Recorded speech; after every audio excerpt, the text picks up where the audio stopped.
All right, let's talk about dividing radicals. And these are two cube roots. So this is the original problem, the cube root of 5 over the cube root of 3a squared b.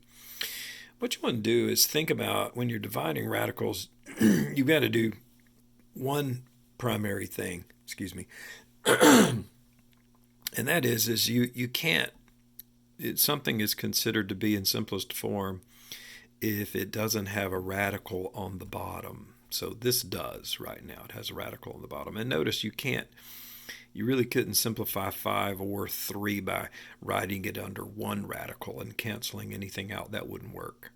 There's nothing to cancel between 5 and 3. So what I've done is in the second step, I've rewritten it with exponents. So notice this 3 is really 3 to the first. Of course, a squared is a squared, and b is b to the first.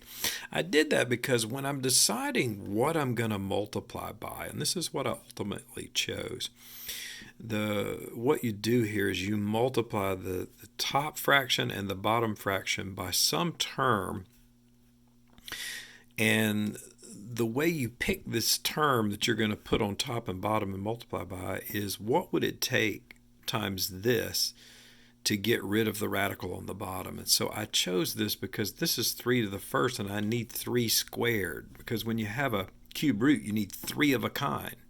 So 3 to the first times 3 squared would be 3 cubed, and I would have 3 of a kind. A squared, I just need a to the first, because 1 plus 2 is 3, so that'd be a to the third. The cube root of a to the third is a. And notice over here, since I have 1b here, I just need 2 more. So I chose this term based upon what I had and based upon what I needed to get rid of the cube root on the bottom. So when I chose this, I chose it that way, and you multiply top and bottom by that same term. So what I picked here, I've got to use up there also. So anyway, if you multiply the top, 3 squared is 9. 9 times 5 is 45. So it becomes 45, no, cube root of 45 ab squared on the top.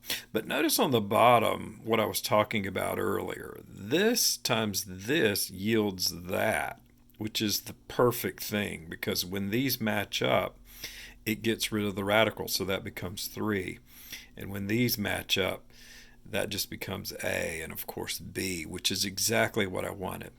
So let's get this big thought. When you're dividing terms, dividing problems that have radicals in them, the major thing you're trying to accomplish is to remove the radical in the bottom or in the denominator, because a long time ago, before the invention of the calculator, it wouldn't be possible to divide something that had a radical in the bottom. So what we want to do is remove the radical in the bottom.